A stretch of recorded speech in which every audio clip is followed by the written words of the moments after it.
fmtraining.tv. My name is Margaret. I'll be your broadcast engineer for today.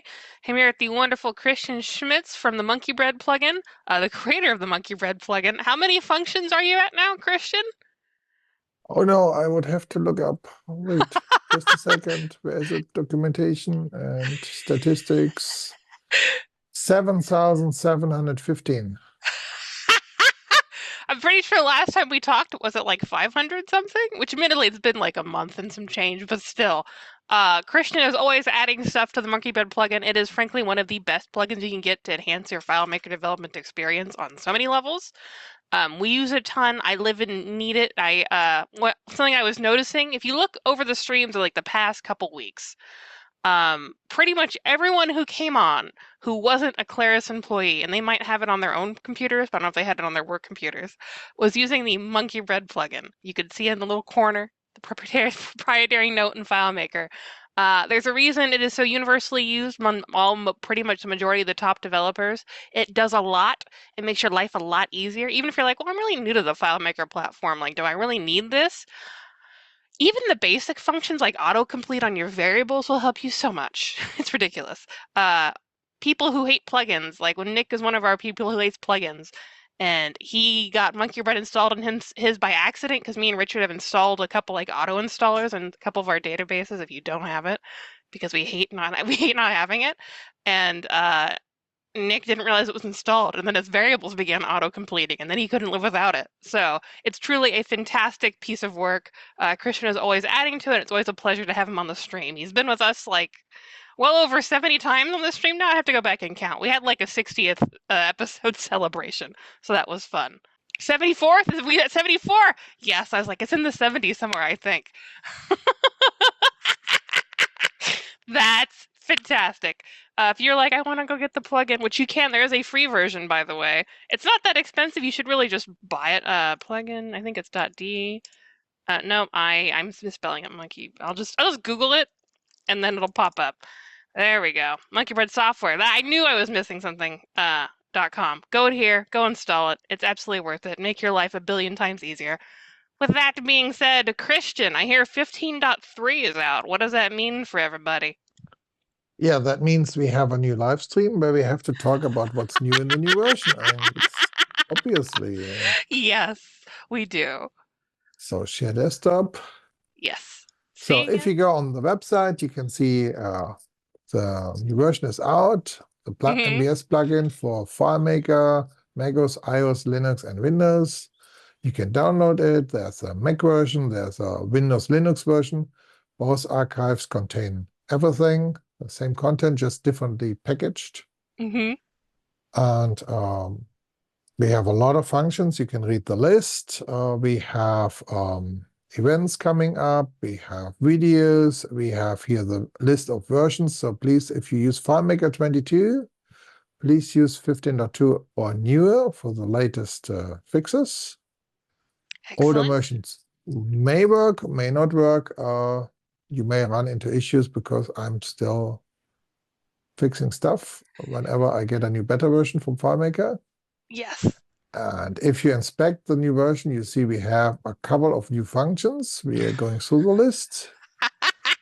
There's also a blog post, so we can read all about what's in the plugin. And we have a new function to register functions. Oh. That's the first thing to show. Okay. So let's see. Where did that go? Maybe utilities. FileMaker custom functions. So we launch a copy of FileMaker. And here we have a database. And inside the database, we are defining custom functions for FileMaker. So a custom function has a name. It has parameters. And so you get a declaration string. And we have the actually body of the function where we do the calculation. Okay. So for example, here we define a concat function. We take two values. We return both values together. Got it. And we can do a syntax check. We can register the function. And of course, we can try it. So we can call it here with some example values in this test database. And Well, it just works. Now, if you would go to your script workspace and you would make a new script and you would use the calculation dialog, you would notice that here in the section for the MBS plugin, this new function shows up. That's one of my favorite things ever, immediately, because I so lose track of what custom functions are actually available to me constantly. And now it's just in a little drop-down list. That's amazing. I love that so much. Yeah. So usually with FileMaker, you go here to the dialog, custom functions, and you define your custom functions. Yes. But if you have a solution with maybe 20 databases, do you want to have 20 copies of every custom function? You have to keep them in sync. You have to make sure the version of the custom function is the same everywhere, you know? Yes. It's kind of a hassle. You That's may fantastic. you may want to have some DDL analysis tool, some XML analysis tool to actually compare if the custom functions in all your files are actually the same, you know? And this way you can define all your custom functions in a database. When the solution starts, you can ask the plugin if you have some custom functions register already. Like here, you ask, is the list of custom function names, is it empty? Then we go and register each function. So on start of your solution, after FileMaker started the first time, you can just register any function you need. And then you can use them in all the files. That's fantastic. I love that so much. Another example here, that's just here, multiply. Already you can have a lot of parameters. Works too.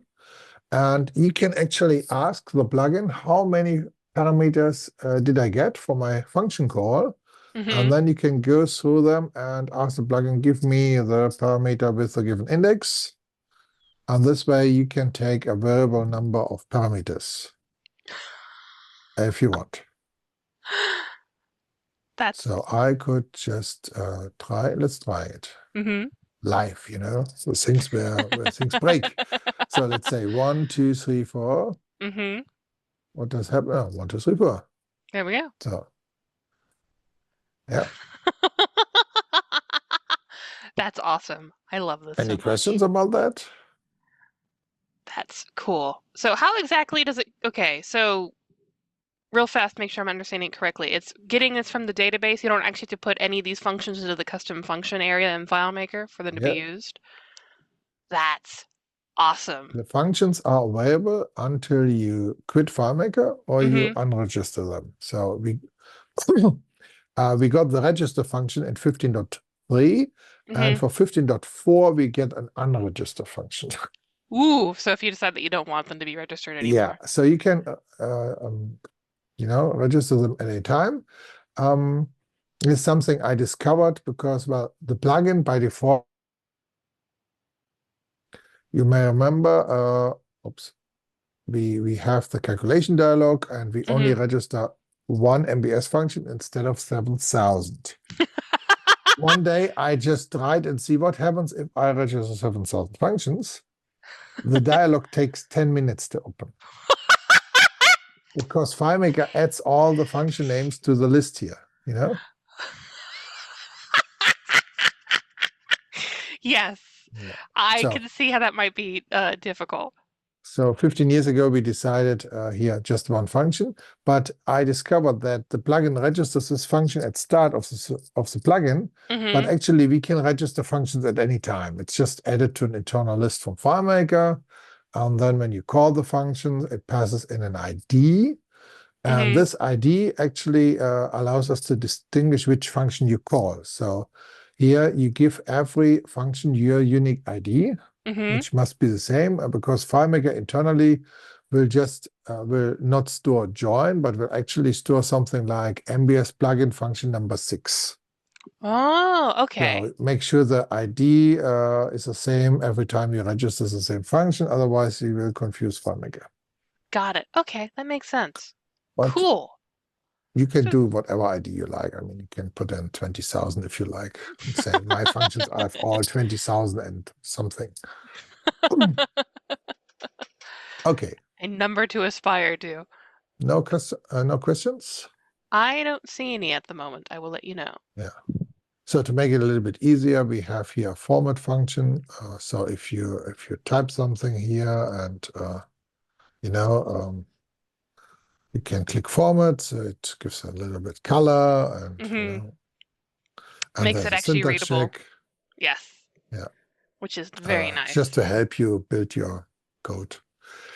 Okay. Uh, is there a limit on how many functions that you can? That's a question we're having. Is there a limit on how A many functions limit. you can load? Yes. Don't do 7,000. It will slow down the dialogue. Um, but I would expect FileMaker has no problems with something like 50 functions or 100 functions. Which is usually about as many custom functions as you got anyway. Yeah. Like, you don't generally go beyond that number. So let's see in our text. So we have, so you can technically also register script steps. We have the same functionality in the plugin, but it's a little bit more tricky because you would have to read about how plugins define script steps and provide the syntax FileMaker needs as an XML to define which parameters your script step takes. Wait, are you telling me that I can make my own script steps like I can make a custom function and Yeah, yeah. oh. Maybe just go back here and say data viewer. I just paste this here. Let's see what Mm-hmm. happens. Duplicate function. Oh yeah, concat. Let's say concat 2. Okay, we registered something. Go to the script workspace and go down. And there's concat 2. And there you see that we defined a function which takes a first name and a second name. Yeah. You dropped this so casually on me. Okay, I have to go play with this. I need to go play with this like immediately. Yeah. This is super cool. Yeah, if you like, I may look where we have the definition from Claris about the script step, about the syntax apps, Mm-hmm. syntax here, so, but in general, I prefer the custom functions thing Yeah, they're about more script easily step. understandable, but the idea of being Yeah. able to just make my own script step is very cool. So, Yeah. Okay. Where's my list? there you go. Okay, let's see. Next thing. We have been working on XML stuff for the past half year, Mm-hmm. Saxon. Yes. The people from Saxonica actually fixed a couple of things in their library to make it working better with my plugin. So we got a new update. They fix and improve the library. It's the leading XML library for doing things like XLST transformations in version 2 and 3. FileMaker itself only comes with XLST version 1, which I also have for years now in my plugin. And we got the functions here from the Saxon library to do XPath queries, XQueries, and XLST transformations with all the nice features all the people who love XML like to use. And is there a cat on the keyboard? Yeah. Yes, I'm trying to get her off. Sorry. So you can do all the XLST stuff you like, serializations, dynamic evaluation. And new in the latest version is JSON. Ooh, Uh, fun. so who could have guessed it, that you can use XPath queries and run them on JSON input. So usually you have some XML like Mm-hmm. this, some XML records, and you can run a query like, say, find the bookstore, find the book, find the title entry, and then return me the list of titles. Okay. Find Yes. XML nodes. That's what we usually do with XPath queries. Or we have some condition here, like find the items where the price is above a certain level. So you have prices here in the XML, Mm-hmm. and it can find you the price, or let's say the title of the item, so you know which books to find. It's fantastic for pre-processing XML to get the right XML and then use maybe some XML import in FileMaker or use the MBS XML import functions to get XML data into your solution. Which is So fantastic. here's a more complex thing. Find the books and join all the titles with the authors and give you back a list here with text. Can be useful. Absolutely. And then we got the extension, so you can actually use JSON as input for all these XML functions. So the section library can do a ton of stuff. And this is a very easy example. We have a little JSON record here, and we just query the name from the thing, and it gives us back the text. So if you know more about XPath queries, and so you can actually do whatever queries you like, and you may be happy to just use it on JSON. Yes, absolutely. That's awesome, So actually. if you have the knowledge. So let's see. I think the same applies here for XQuery. So XQuery is fine because you can take some XML input. You can have here a little kind of script to here there's a loop. And it goes through and finds something here. Finds the name where the age is above 30. So you can have a little bit code in your query to work on the XML. And this is what? No section license. Oh, I didn't set a license key. Okay. So if you don't have a license, you sometimes get this license warning, but otherwise it just works. So you can test all the features. So here we have a little HTML, you see, and in the HTML in square brackets, in curly brackets, there is a little script to output HTML. So yeah, that's why we use things like XQuery. And here again, it's run on JSON. So if you have your XQuery code to do XML and you need it to do JSON, you can just use the same thing. Which is, yeah. I think that is a fantastic extension. Yes. Also, if you call XML functions with section, you can pass parameters as JSON. Oh, that's cool. So you Yeah. can kind of, okay. Yeah. That opens up a lot of things, actually. Yeah, for the people who love it. Yes. So the next thing is we have SQL functions to connect to various databases. There's my list of functions. And in the SQL functions, we can connect to SQLite databases.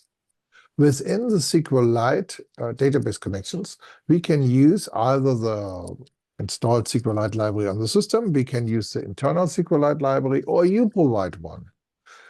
And for our internal library, we got a couple of new additions, like we have a new dump functions, which will output the contents of a SQLite database as SQL statements. Oh.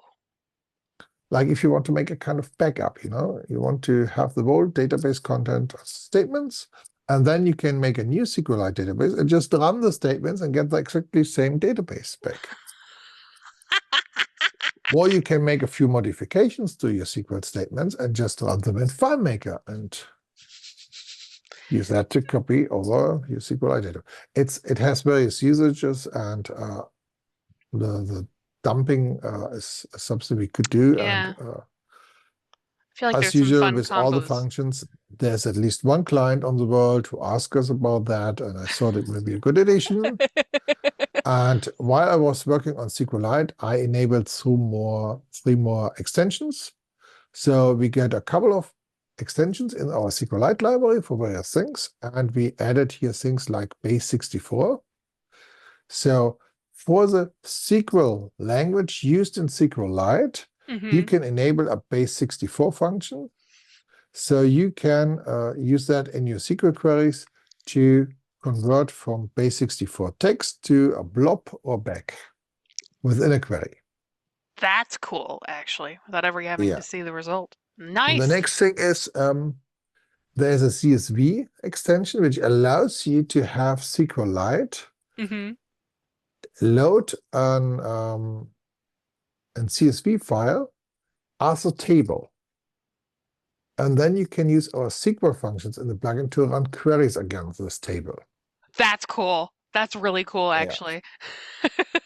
Or maybe I should make a blog post and show a live example for this. Yeah, I would like to see that, Yeah. actually. That would be awesome. Yeah, I think I should do an example for this. If someone wants that, please email me as usual.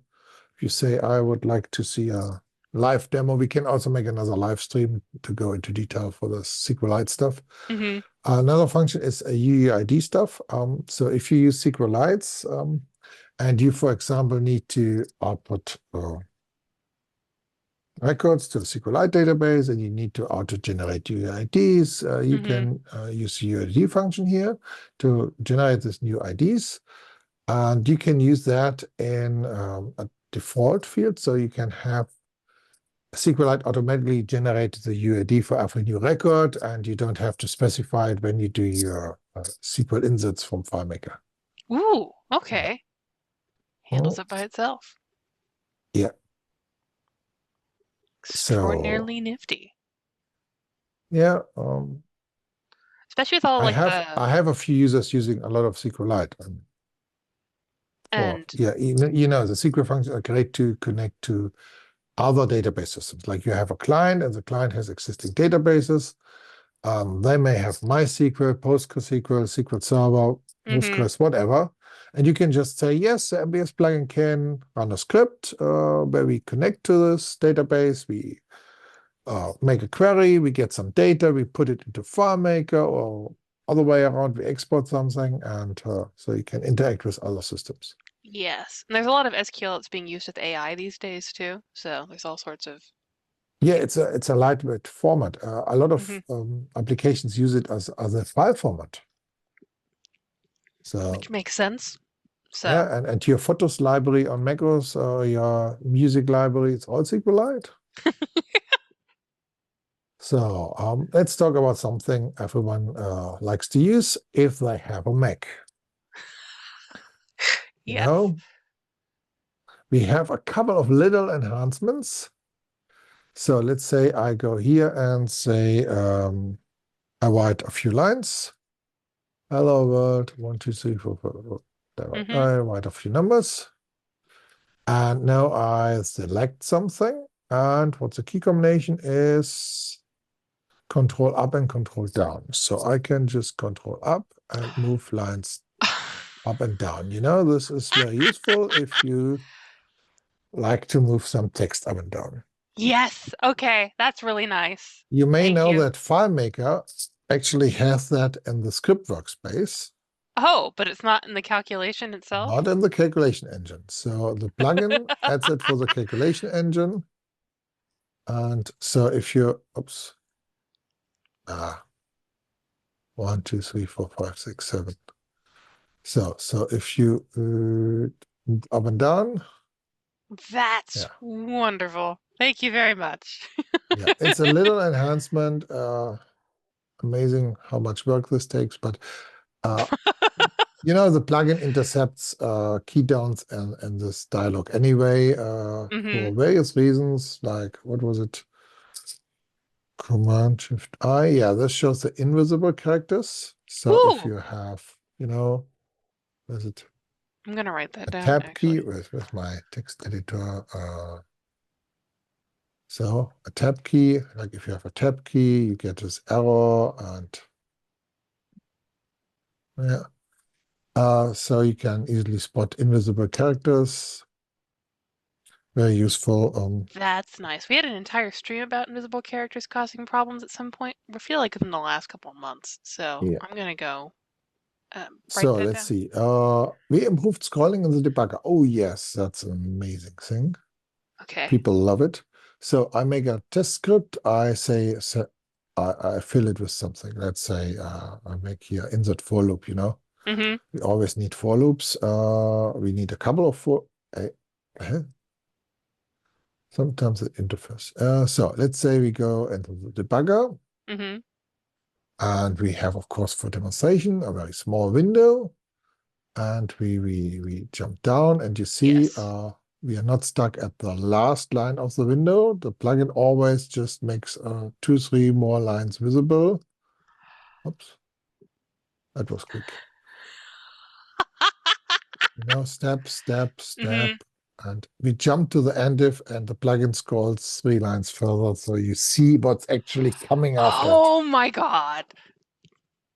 That's a big enhancement here. Yes, that It's, is. That would get cheers at a DevCon, Christian. FileMaker calls internally functions to say, oh, I need to select this line. I need to scroll to this line. And the plugin just says, oh, how about we scroll 3 lines more? Yeah. It's a That's my little new favorite change. thing. The little changes matter. They really do. Yeah. That's Okay. awesome. Now, while you have your long script, you may need to navigate in your scripts. Hmm. And you may know that we have things like, this link detection. I can here write FM training, TV, and you get the link here, and Yep. you can click it, and something happens. Yeah. Yep. You can also have links to go to AND or go to 1, 2, 3. Yes. We have a couple of these commands you can use there and allow you to jump. And we also added the search feature. So I can type here something like testing. And we can here say we have somewhere a link where we say search testing. And if it works, the plugin just jumps to where testing is. That's So you fantastic. can just jump to whatever location you like in the script. You don't even have to scroll. Okay, because I really love the highlight feature that you've got that allows me to like find things, but having the ability just to jump straight to it is amazing. Yeah, of course, you can just Command F, testing, return, Command F, return. Yeah, you can just jump back and forth. Yes, but that there's so many cool things that I could use So that for. the idea here is more like you have whatever text, whatever marking in a Hmm. section, like a section name or section header, and then you could have a list, and you just tell the plugin search this text when I click here.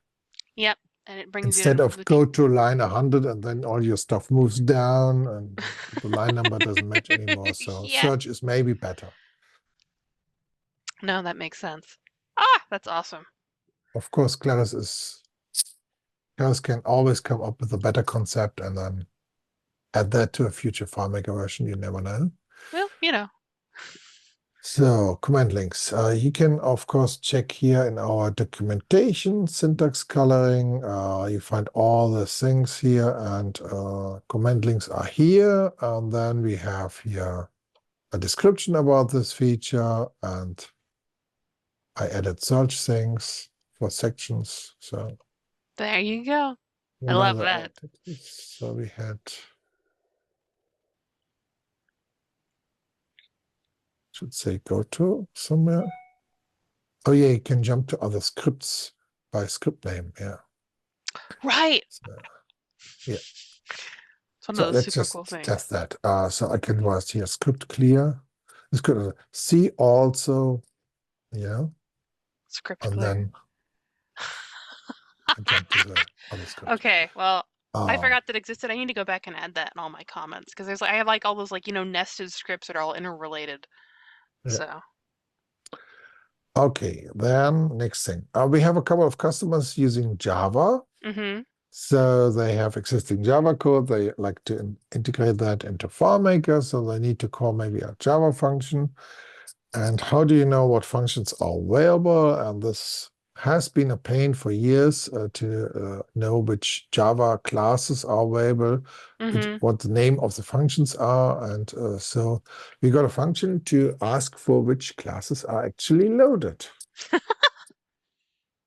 Why not? I mean, it's tricky to implement in Java, actually, because Mm-hmm. you need to do some introspection stuff to Oh, actually get a list of all the classes, like You get a lot of internal classes also listed. And for every Mhm. class, you know the number of methods, the number of fields. Is it a public one? Well, if it's not public, you shouldn't get it listed. A couple of features like, does it have is it an annotation? Is it Mhm. already, is it an array class? Various things. Yes. You can know about it. And once you know which class you need to talk to, you can ask of the methods. This technically allows you to write very dynamical code where you can just maybe load your Java class and present the user a list of the classes, and then the user clicks on the class, and then you can create a list of methods, and then you can maybe filter the method list by to certain names like filters, run methods, functions named run in the beginning, Mhm. and then give that list to the user and then see, oh yeah, there's a function named with a certain name, and it's again maybe public, it's something I can call, and there's a signature, and the signature is needed to actually load the function and call it, because you need to know what parameters to pass it. So, Okay. So that's one of those things that and if you work with it a uh, lot, that'll make your life a ton yeah, easier. and the same for figuring out what fields a certain class has, where you get the names of the fields and its data type, and some details here, modifiers. Yeah, if you dynamically need to integrate some Java classes, this is fantastic. Otherwise, you don't care. Still cool Yeah. though. Some of those things that makes people who need it, like their lives are much easier. Okay, we don't have any questions today. Is there someone in the live stream? Yeah. I think people are like they're Okay. watching. So Okay. questions, comments, concerns, everybody? Let's check the next things. Matrix. Yes. Matrix is basically, yeah, two-dimensional lists here. It's an array of for two dimensional. So you have an x coordinate and a y coordinate, Mhm. and you can store whatever values you like. It preserves the data type. So you can put in a container, a date, and when you read it, it's still a date or a container. So it doesn't get converted to text like in a normal list. Mhm. Then we got a couple of new functions, like here append. So if you have a matrix from maybe made with a SQL query in one table, and you have another matrix with a different table, you can join them together. You can copy the content of one matrix to another matrix, also a useful thing, or insert a new column, like we often do get data from into a matrix, then we Mhm. modify it, like we swap columns, we add a column, we remove a column, so we prepare the data for an export. And we can also add rows if you need to add one. There you And then go. maybe use SQL functions to output the matrix into new records, or you get a CSV for an export, So you can whatever. you can organize all the data and then have it output and make it to shiny new FileMaker records, which is awesome. Yeah, and if you ever need to write a chess game in FileMaker and you need a data structure to store the field, the board, then matrix is a fantastic thing where you could store which figure is on which field on Okay, the that's board. actually Yeah. really fun. I would have to go. I feel like I should go try that, honestly. Yeah, if you need to develop that. So next thing is we have a couple of math functions. Mhm. Mathematics. So bit functions. Look, we had this question about recently where people have to send data on a serial port to a device, Mhm. and they have to set or get individual bits of values to set some flags. Mhm. Uh, is the next byte coming? Is it an error code? Interesting. Is like the next record, does it have this field or that field, or there's a bitmap? Got And it. so Okay. you can use those bit functions to get and set bit fields uh, with numbers, and so you don't need to do the math yourself. Yes. It's Always not welcome not very having to do the special. math myself. Rotate function helps you to rotate something, like you Mhm. can say move all the bits one to the left or one to the right. Mhm. Can also help sometimes. So We're just adding more math. I mean, there are a couple of math functions built into FileMaker, but you see, we added some over time because people ask for them. Yes. Like could be anything. Could be here a function from Excel where you need the same for FileMaker, or here's some random numbers or calculate pixel to inch, whatever. All easy things that you don't want to like set up yourself. There you You go. can do it yourself. You can register custom functions in FileMaker. You Yes, can just code it yourself. but I would rather just have MBS do it for me, so I don't have to bother. Okay, then we have another nice function which allows you to query statistics about a Mac. So Mm-hmm. you can learn what FileMaker is actually doing, what the system is doing, and Oh, especially you can calculate deltas.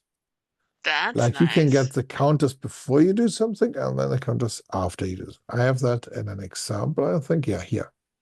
So we get the data before. Mm-hmm. Then we set a field, we commit a record, we flush the cache to the disk, and then we ask the statistics again.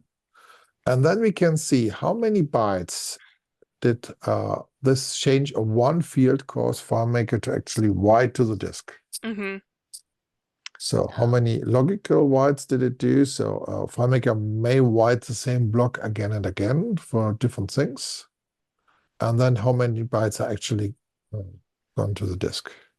That's good to know. It'll also And you be, can learn a lot of things like CPU usage, memory, page in and outs. and that'll be another thing that's good for AI, considering AI eats so much of Yeah, you your can active get total processes. energy used, so you can actually see how much CPU power or Mm-hmm. actually electricity is used. Yeah, even here neural engine stuff, How much is my FileMaker database making my energy bill worse? Yeah. Yeah, or CPU cycle. So you could figure out if you write a custom function this way or that way, which Mm-hmm. one is faster by seeing which one uses less CPU time. That's actually really nice. It's like a small scale Hansa Yeah, check, except for it's for your database deliberately. yeah. It's a function I found in the while pausing through various C functions, and I think that might be useful Mm-hmm. for some people. Yes, absolutely. Um, then we have a little fun thing for people writing these little utilities to work on the FileMaker script workspace. You can change the background color. What? Uh, yeah, well, like if you have two script workspaces open, you could have a tool to say, I like to have a different color in the script workspace. Oh, That would there's be, it. oh my Yeah, but why is it not? God. That would be so wonderful. Wait, I make a window open. Let's see. It says okay, but hey, did I break my own feature? Oh, no, there it is. Oh, Oh, it's in a different database. Ah. yeah, I have two script workspaces open. Oh, that's so awesome. That's so the amount of times I have like had to like panic double check to make sure I haven't screwed myself because I've got multiple script workspaces open has been Yeah. more than I want to count. So this one is now yellow until you close it, and this one is still white. That's so cool. We may do something fancier in the future, but I just thought it was a fun function. No, that's nice. Like I said, I one of the databases I work with is technically like a multi-file solution. Uh, so knowing which script workspace I'm in is kind of important for what I'm doing. Yeah. What was the modifier key to show the hidden characters in the calculation Uh, panel uh, again? Command Option I think. Let's see. Is that which list here? No. Where's the table? Here's a table. Command Option I, show invisible characters. Command F for finding and Command G for next one, different things. You can add indentation to the text. Yeah, Yeah, this is so that. you can learn all these combinations here. Mm-hmm. Could be useful. It is. Funnily enough, I think, was it Todd Geist? I think it was Todd Geist. I made Todd Geist make his I think his like calculation engine or the script workspace text bigger using MBS because it was so tiny that it was not visible for the stream. So it's Okay. like, So let's see. We have a function style script text to actually, in a calculation, get the text of the current script. ooh, There are a couple of utilities which, analyze script text. So yeah, that's fun. and link Okay. detection. Oh yeah, link detection is an important thing. So you can write something like test.de. Mm-hmm. No, not FTP. Okay, not FTP. What was it? FMP. You can write links and then the plugin detects that it's a link Mm-hmm. for a couple of things. Oh yeah, we added that for calculations. Wait. So you can see here, I can write here C HTTP saxonica.com and wait.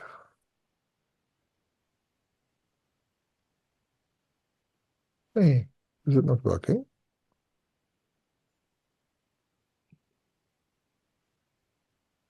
Let's see, document with links enabled.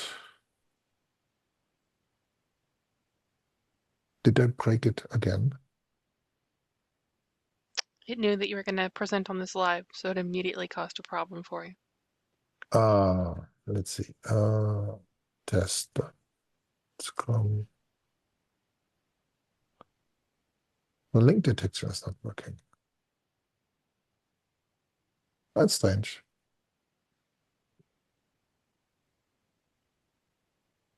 But I assume you essentially added it to also the calculation side of things. Yeah, I think I added it for the calculations too. But seems not. Test. Let's see. Mail to test@test.com. No. Mm-hmm. Okay. I have to figure out if I just forgot how to trigger it. Yeah. For people Well, who are this concerned. is live. Yes. So then next thing we have list dialog for iOS. Mm-hmm. So people love to use our list dialog, and I think I made a blog post. So we have a screenshot. This there. No, did another thing okay.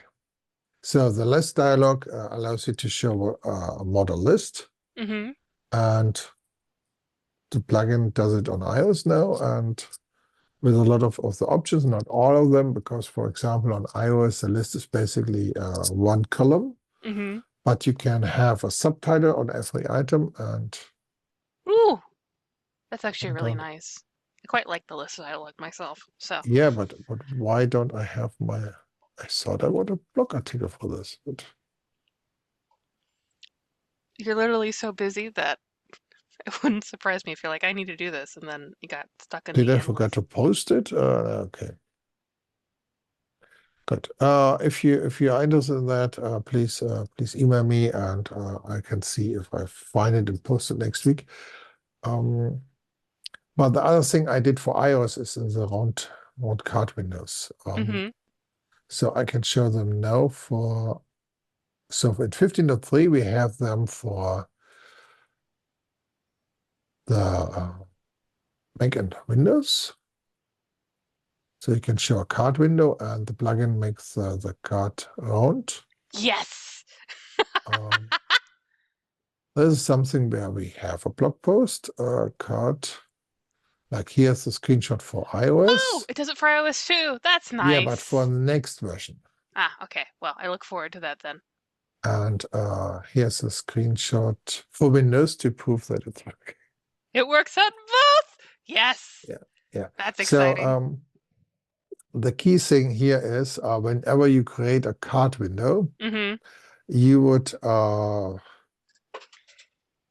basically show the card window and then immediately call the plugin to tell, please make the current window a little bit round with here a corner radius.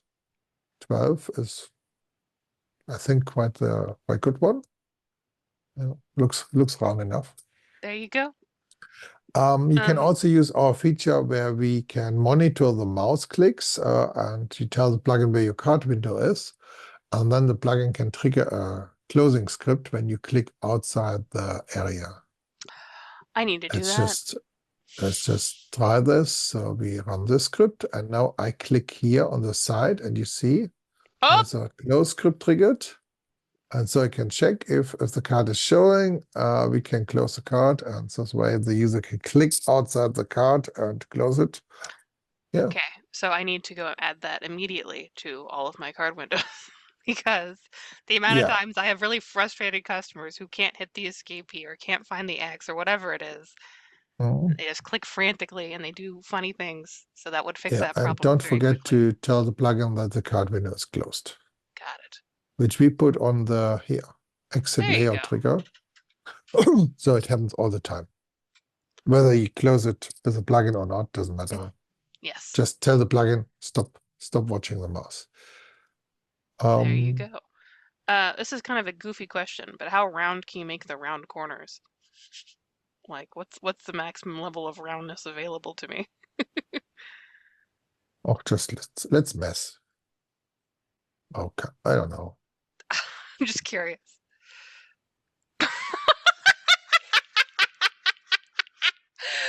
To be honest, that would fit certain aesthetics. So if you Yeah, need so really there's round certainly a corners, limit on how round you can do that. I mean, how round it no, looks okay. that's substantial roundness. That's fun Yeah. though. Thank you. Um, so yeah, the round corner is limited to half of the height of the card, No, it makes But perfect sense. yeah, just make it as round as other windows. Yes. So what do I need to do? Go back to my list. Yes. There's my list. So, oh yeah, we have a documentation page. You may have seen it before, where we got a search button. Yes. Um, so far, everyone loves it. We got a few suggestions. So you can search for things like a function name, like, there is a curl option for SSL version. Ah, this is my new So favorite thing. you can type things and it finds text. For this, we use a list of the functions. You see, it searches the Yes. name, and actually, this is the first line from the documentation. So if there's something in there, it also can find that. Mm-hmm. I also included in the search list some blog articles. So if you search, for example, for IMAP, you would find at least here Oh, some IMAP example, SMTP, you find here SMTP functions and you find blog articles. If you have a lot of things to find, there's a show more here where you can scroll down a lot. ah. Yeah. And this is all locally. So it's on your computer. There's the plugin downloads the list of the links and the function names and the Mm-hmm. subtitles. So it all happens in your browser. That's awesome, actually. That's going to make my life so much easier. I know I can usually find things, but having just an easy search for it, that'll be amazing. Yep. Yeah. So it may There help you. you. Yes, it If you absolutely have any will. idea about how to improve it, please let me know. But so far, people seem to like it. Yeah. Yes. Yes, but this So we improved the detect barcode function. We got the round corners for Windows. mm-hmm. Our zip functions can now do bzip2 and set standard Ooh, compression algorithm if you need that.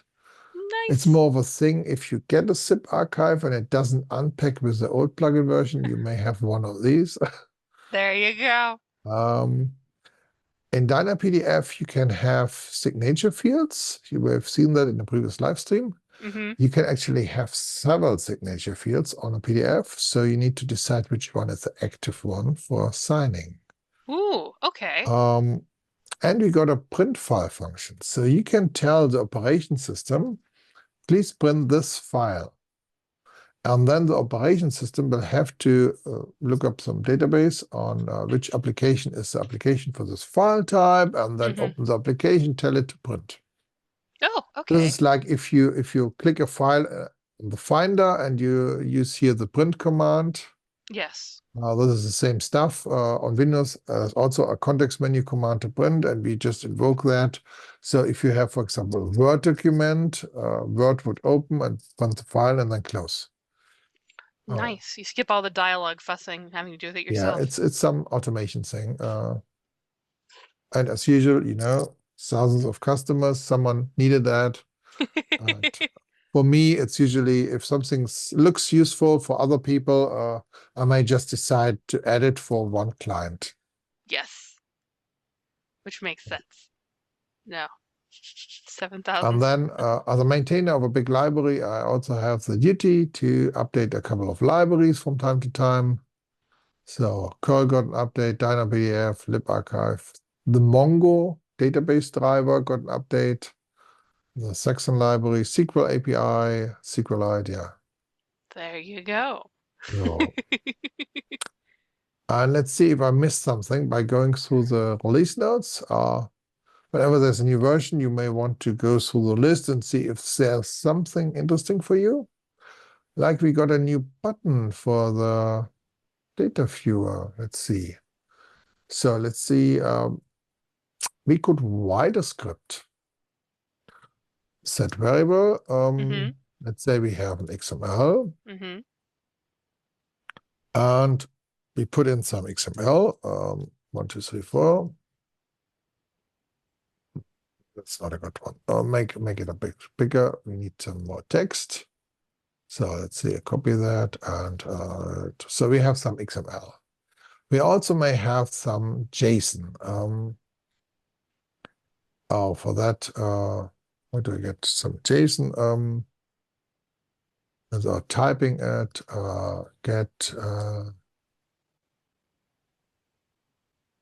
let's say this gives me some JSON. Let's run that. Go to the data viewer.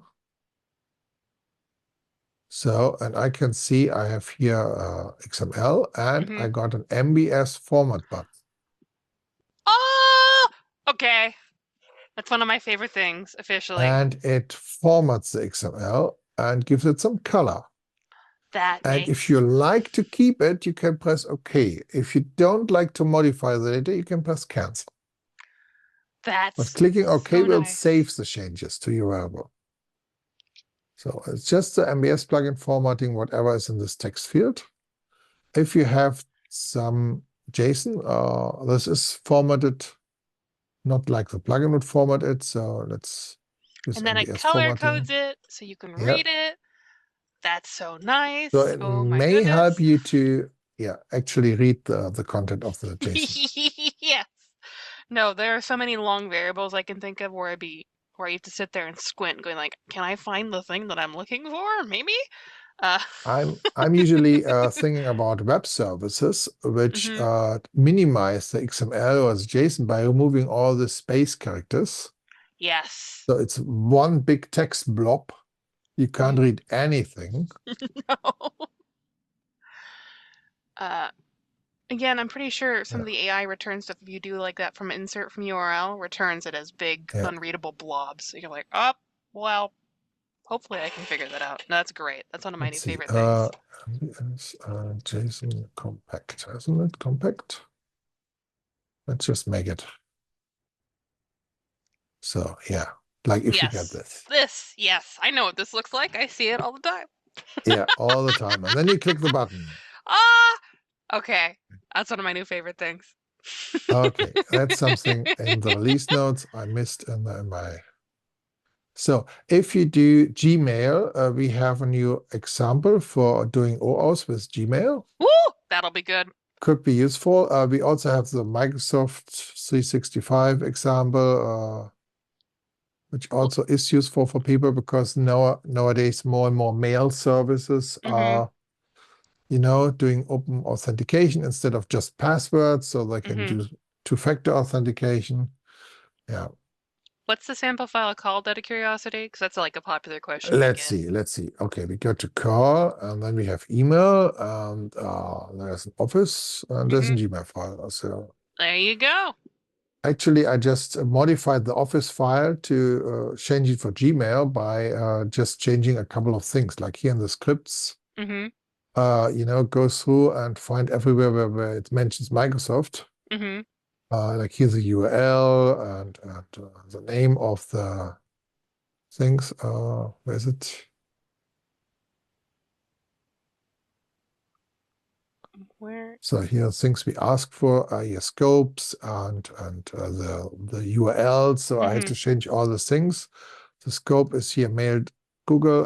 Then when I get it back, I had to go through and see that I change it to the Google APIs but otherwise it's very straightforward. Just a couple of changes, and we use our webhook so we can do this locally on device, Mm-hmm. without using a web server to catch the token, Which is nice. like other people do. Yeah. Makes it a lot less So it's difficult. close. So do we have anything else? A lot of functions, scroll feature, search prefix.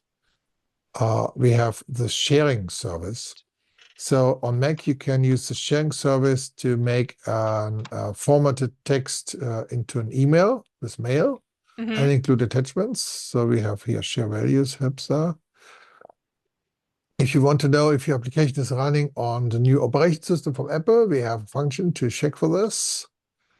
You shouldn't do that because Claris still has to fix a couple of issues, or Apple fixes them, depending on whether Mm-hmm. the issues go in the final release. Apple, Yes. then Claris has to fix them and work around, or otherwise Apple fix them in a bug fix release, and Claris doesn't. So then we have window display affinity. This is a thing Microsoft has in the operation system to block you from screenshotting DVD content Oh. in the system, and also exclude content from here the Windows, what is it, Relive feature, where the AI will look on your screen and remember everything you saw on your screen. Ah, yes. And you can exclude your FileMaker window. Ooh, that's cool. So you can exclude your exclude from capture here, so you can tell Windows to not include your stuff in this recording for the AI, and maybe useful for a couple of confidential things. Yeah, security stuff. Yeah. Especially since a lot of people are nervous about AI and how it's, slurping up Oh, everything. then the little thing. Sometimes people ask me, can you generate this type of barcode? And the answer is usually yes, but there are some special things like here. This is a stacked barcode. Ooh, So there's actually 4 barcodes on top of each other. Yeah, to encode several things, got it. This is a Okay. package with this ID going from this over Mm-hmm. there to this destination, like something like this. And so you generate one big barcode with all the barcodes. Mm-hmm. And that's something I added for a client. Um, Who needed yeah. that particular stack?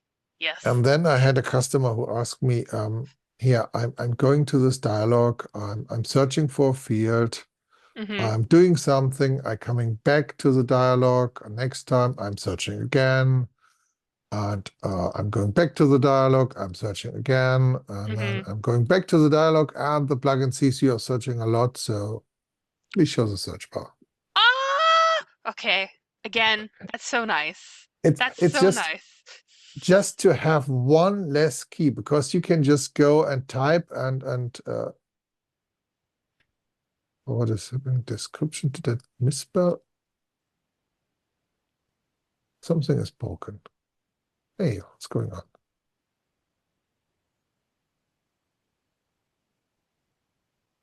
There's something broken here. Disk. Let's see. Forget tables. Barcode. Yeah. Yes. Oh, that's I will later watch this live stream to go through my mistakes. Yeah. Figure out what's happening. But For you'll some fix it. reason, the field is not connected. But maybe that's because I'm already using future beta version, Oh, yeah. of the next version of the plugin, there's always a beta version. Yes. So Always adding you can on. use update records. So I fixed a couple of issues because where people from time to time complain about things breaking and improved a couple of things. Yeah. No, this is fantastic, as always. Like, 'cause there's already a ton of new features I'm going to end up using. Yeah. Then there's an article from Stephanie wrote about, what's Mhm. new. That's always some things in more detail explained, Yes. which can help you to learn about what's in the plugin. Yes. You can go back Yeah. and recap and read the description. So you get the answers instead of having to rewatch the whole stream. Not that we don't love having Christian on stream. Is there a function to take the variables in a script or the debugger and add them to the watch tab in the data viewer? The plugin cannot add something to the watch tab. No, that's my script. If you have a script, you can always go and say here, copy variables. Oh! Will give you the list of variables. It's the ones the plugin found. Mm-hmm. May be useful. Yes. You can see if you're misspelling them somewhere. Yeah, the misspelling thing is, of course, also fantastic because you always misspell things, ABC, and then the plugin tells you about it, and then you tell the plugin, oh no, this is defined elsewhere. Please accept this one, and There you go. or you just have somewhere a set variable to set it. I mean, you can just Mm-hmm. have here ABC line, and then you don't need that. Yes. But still, that's Yeah. cool. If you don't want to have Okay. to set the variable at the top of the script. Do we have any other questions? Just some people thanking you for the presentation about it being awesome, which is correct. Does that work in Windows? I have no way to enhance the script workspace on Windows. I'm sorry. I tried that for 10 years. I am Giving up sorry, on that. Scott. On Mac, Claris is using the classes from the operation system. Mm-hmm. So all the Cocoa classes, and I can just extend them as I need.